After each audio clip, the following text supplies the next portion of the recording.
अस्सलामुअलैकुम एवरीवन, मेरा नाम शहीन नाज है और मैं उम्मीद करती हूँ कि आप सब खैर व आफ़ियत से होंगे।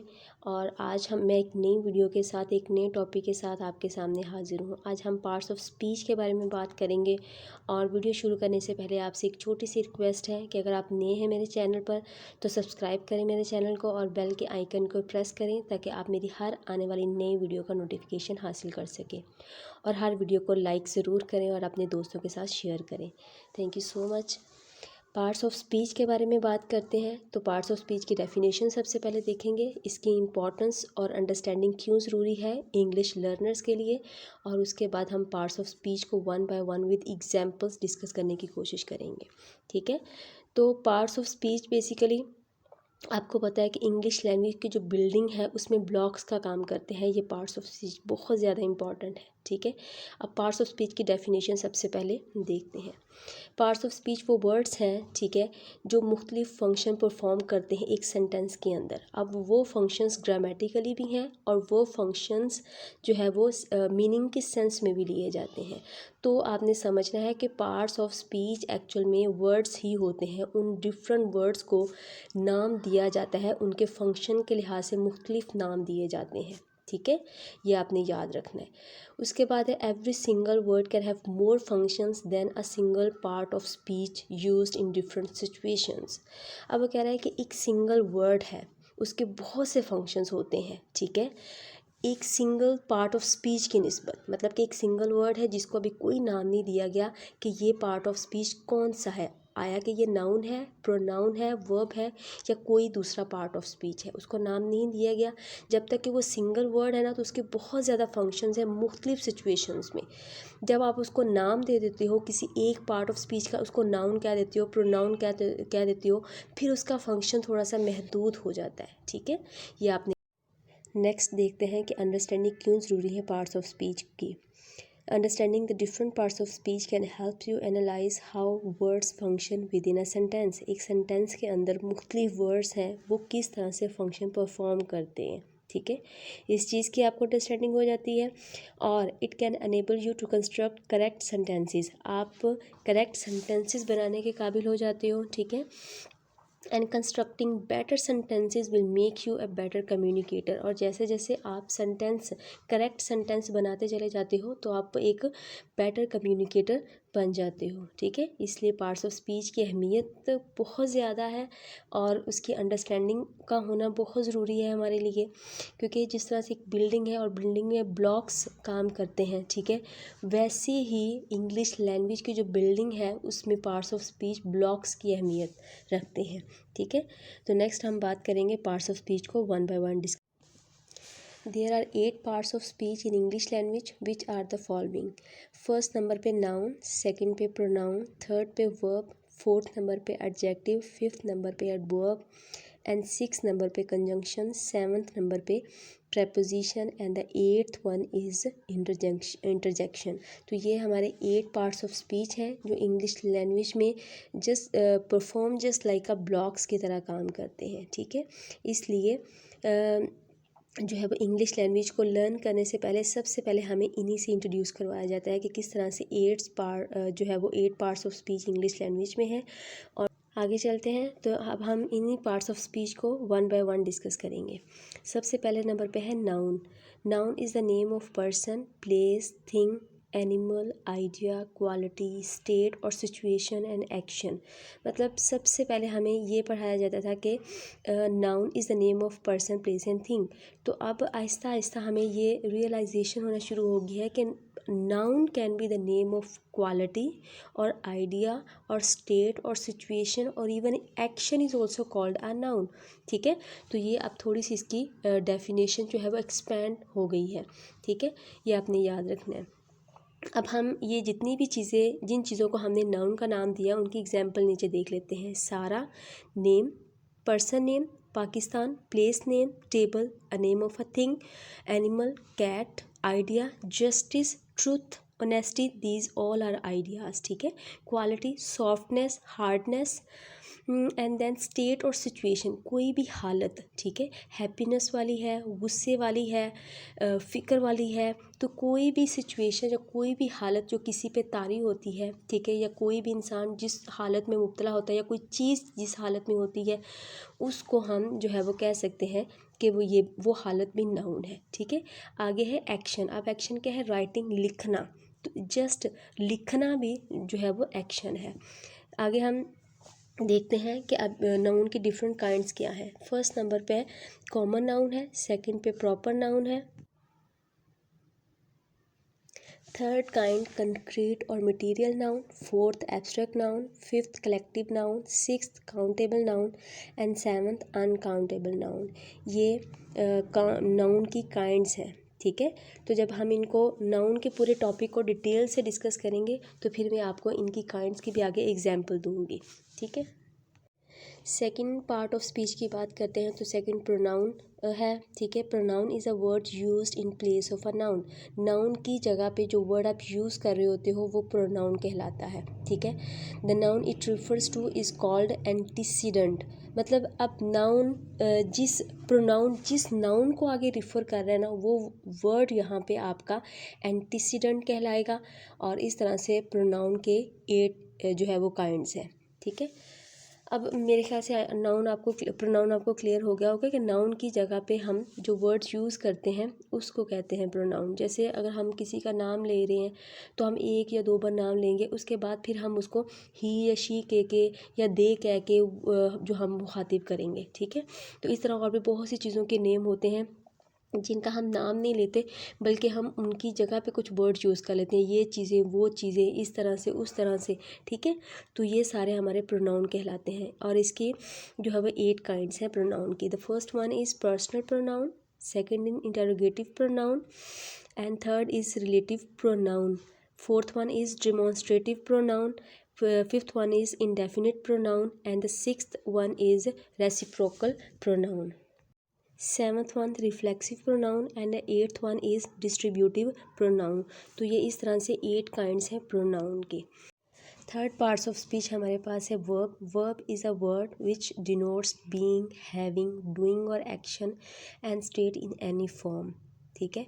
तो वर्ब एक ऐसा वर्ड है जो किसी चीज़ के होने को, ठीक है, हैविंग मतलब पोसेशन, मतलब जो चीज़ आपके पास है, और डूइंग और एक्शन मतलब जो काम आप कर रहे होते हो, एंड स्टेट और कोई हालत, ठीक है, उसको हम वर्ब का नाम देते हैं। तो सबसे पहले मैं आपको बता दूं कि जब हम वर्ब की डेफिनेशन के बारे में बात करते हैं तो हम यही कहते हैं कि कोई भी एक्शन जो हम परफॉर्म करते हैं वो वर्ब है।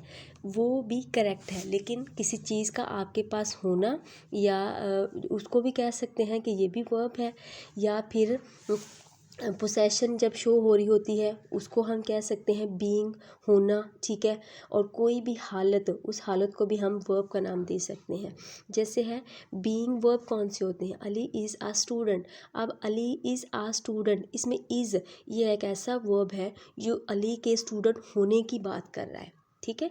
नेक्स्ट है हैविंग वर्ब। हैविंग वर्ब कैसे? वी हैव अ कैट, मतलब कि यहाँ पे पोसेशन आ रही है कि हमारे पास एक बिल्ली है, ठीक है। तो यहाँ पे पोसेशन के तौर पे यूज़ हो रहा है वर्ब।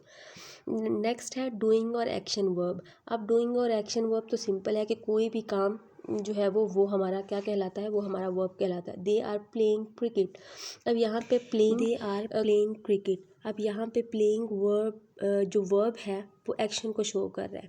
नेक्स्ट है स्टेट वर्ब। स्टेट वर्ब कौन से होते हैं? जो किसी भी चीज़, किसी भी पर्सन की हालत को ज़ाहिर करते हैं। द स्टार्स लुक ब्राइट, मतलब कि सितारे चमकदार दिखाई देते हैं, ठीक है। अब स्टार्स की जो हालत होती है उसको बताने की कोशिश की गई है लुक की वजह से, तो लुक यहाँ पे हमारा स्टेट वर्ब है, ठीक है।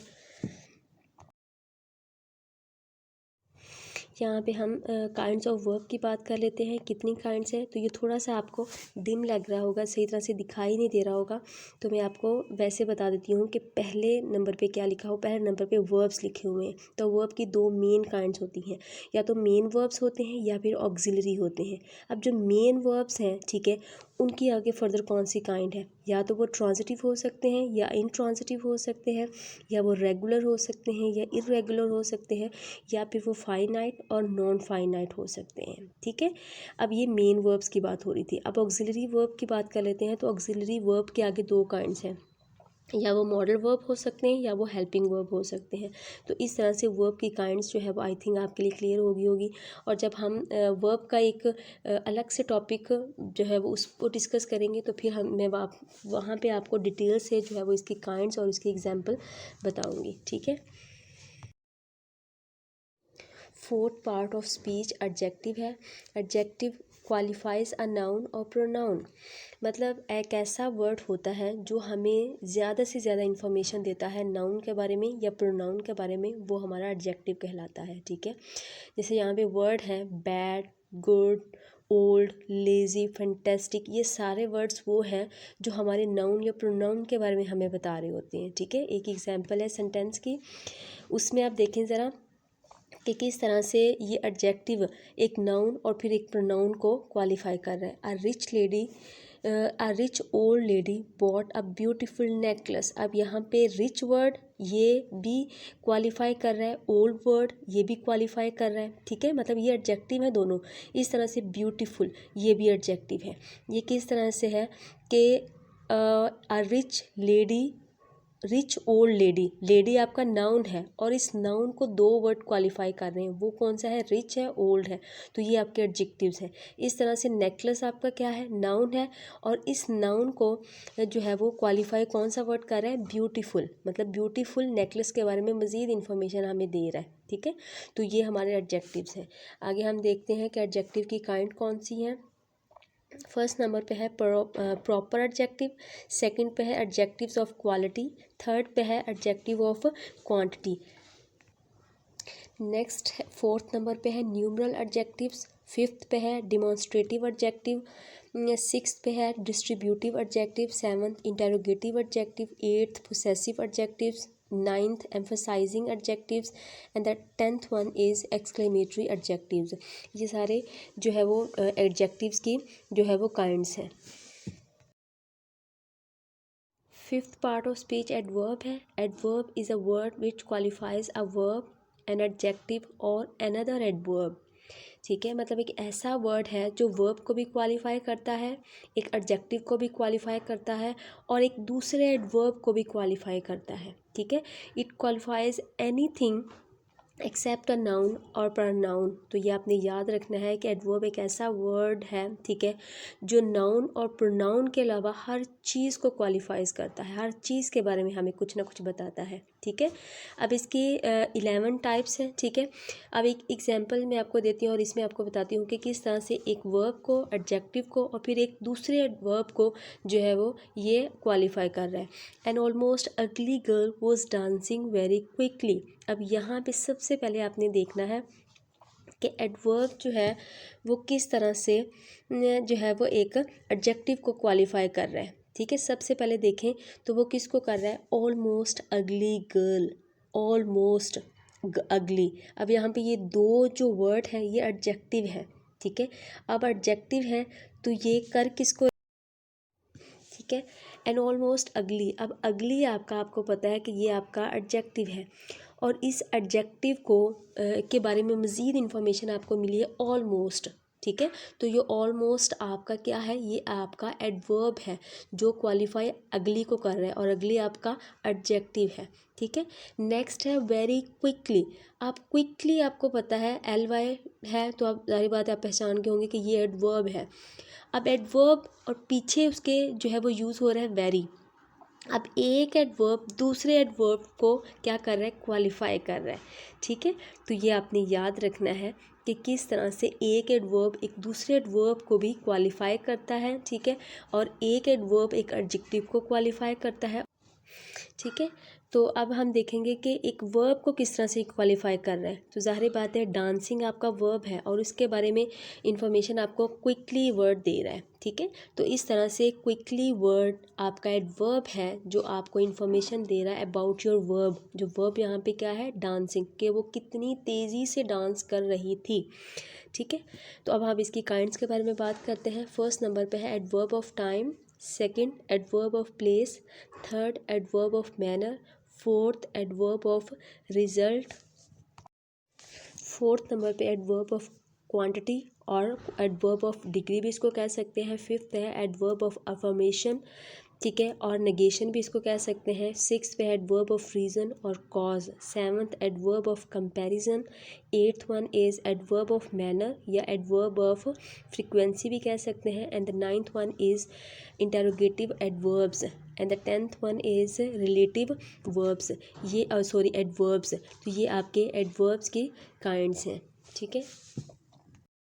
Sixth part of speech preposition है। प्रेपोजिशन क्या है? प्रेपोजिशन इज़ अ वर्ड, एक ऐसा वर्ड होता है which shows connection of a noun और प्रोनाउन, जो एक नाउन का या प्रोनाउन का कनेक्शन शो करवाता है विद अनदर नाउन और प्रोनाउन। एक ही सेंटेंस में एक कोई और प्रोनाउन है, कोई और जो है वो दूसरा नाउन है, उसके साथ रिलेशन को शो करवाता है, ठीक है। For example the thief was in the room. अब यहाँ पे थीफ आपका नाउन है, ठीक है, और रूम भी आपका नाउन है। दो नाउन्स के दरमियान कनेक्शन किसने कायम किया है? आपके इन ने। तो इन आपका प्रेपोजिशन है। दूसरी बुक देखें, this book belongs to me, मतलब कि ये किताब मेरी है या ये इसका मुझसे ताल्लुक़ है, ठीक है। तो यहाँ पे क्या है कि यहाँ पे दिस बुक, ठीक है, ये ज़ाहिर बात है ये भी नाउन है। तो इस नाउन को किसने किसके साथ कनेक्ट किया है? इस नाउन को मी के साथ कनेक्ट किया गया है टू की मदद से। तो टू यहाँ पे हमारा क्या है? प्रेपोजिशन है हमारी टू, ठीक है। इस तरह और भी बहुत सी प्रेपोजिशंस हैं। अब चूँकि हम यहाँ पे सिर्फ उनकी जो है वो डेफिनेशंस को और काइंड्स को देख रहे हैं, जब हम किसी एक टॉपिक के तौर पे बयान करेंगे तो हम इनको अच्छी तरह से इलेबोरेट करेंगे। प्रेपोजिशन हैज़ मेजर 5 काइंड्स हैं प्रेपोजिशंस की। फर्स्ट पे है सिंपल प्रेपोजिशन, सेकंड पे है डबल प्रेपोजिशन, थर्ड नंबर पे है prepositional phrases, and the fourth one is participle prepositions, and the fifth one is disguised prepositions. तो ये 5 प्रेपोजिशन की काइंड्स हैं। Further seven parts of speech conjunction है। Conjunction is a word, एक ऐसा word होता है which joins different words, phrases, clauses and sentences, ठीक है। तो ये वर्ड्स को भी मिलाता है, फ्रेजेस को भी मिलाता है, क्लॉजेस को और सेंटेंसेस को भी मिलाता है, ठीक है। अब एग्जांपल देखें ज़रा। Ali and Sara are playing in the garden. यहाँ पे कंजंक्शन आपका एंड है और ये एंड अली और सारा को मिला रहा है, और अली और सारा दोनों क्या हैं? ये वर्ड्स हैं, ठीक है। अगर देखा जाए तो ये वर्ड्स भी हैं, अगर देखा जाए तो ये दो सेंटेंसेस भी हैं, ठीक है। तो उनको ये मिला रहा है कि अगर मैं इनको अलग करने की कोशिश करूँ तो क्या बनेगा? Ali is playing in the garden, Sara is playing in the garden. तो जब दोनों को मैंने कनेक्ट किया, ठीक है, उन दो सेंटेंसेस को, तो यहाँ पे मैंने एंड लगा दिया, ठीक है। और ये एंड मेरा कंजंक्शन है कि ये दो सेंटेंसेस को आपस में ज्वाइन कर रहा है। आगे है ही वेंट टू बाज़ार बट डिडंट बाय बुक्स।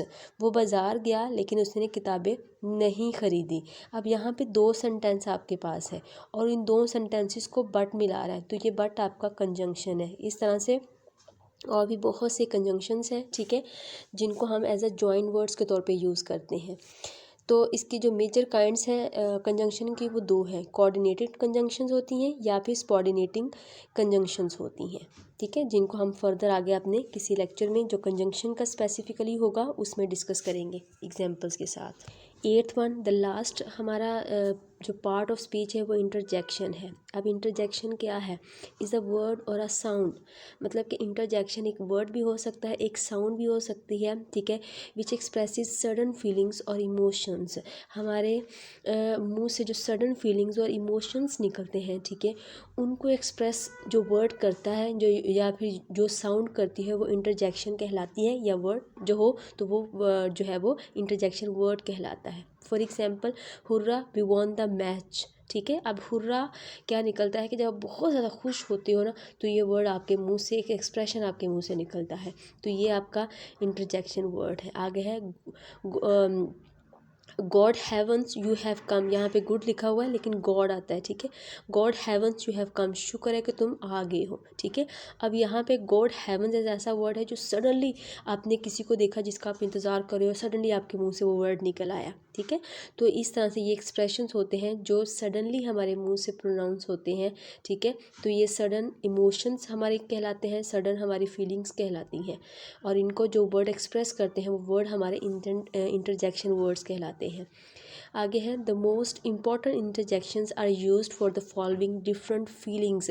अब हम देखें काइंड्स, तो हम इसको कह भी सकते हैं कि ये डिफरेंट काइंड्स है कि डिफरेंट फीलिंग्स की वजह से, ठीक है।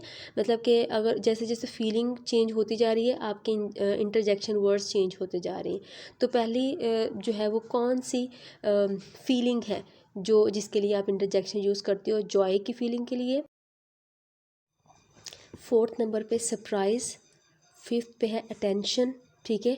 और सिक्स पे है doubt, seventh address, eighth order, nine auth. Auth किसे कहते हैं? जब आप कोई हल्फनामा जो है वो हल्फ लेते हो, कोई कसम खाते हो, उसको कहते हैं। And the tenth one is approval. तो ये सारी वो रीजंस हैं, ये या फिर ये सारी हमारी फीलिंग्स हैं, ठीक है, जिसकी वजह से हम इंटरजेक्शन जो है वो वर्ड यूज़ करते हैं। इस तरह से हमारे 8 पार्ट्स ऑफ स्पीच कंप्लीट हो चुके हैं। अब अगर हम डिटरमिन करें तो क्या कहेंगे कि कंक्लूजन क्या निकलता है इन पार्ट्स ऑफ स्पीच का, कि इंग्लिश लैंग्वेज की जो बिल्डिंग है वो इन 8 पार्ट्स पे जो है वो डिपेंड करती है, ठीक है। Which are the different parts of sentences, और यही जो है वो 8 पार्ट जो है वो एक सेंटेंस के पार्ट्स होते हैं। And they all make a great mark in the construction of English language, और इंग्लिश लैंग्वेज के बनाने में ये बहुत अहम किरदार अदा करते हैं, ठीक है। अगर टॉपिक से रिलेटेड कोई भी क्वेश्चन आपके माइंड में है तो आप कमेंट बॉक्स में पूछ सकते हैं। इसके अलावा अब हम जितनी भी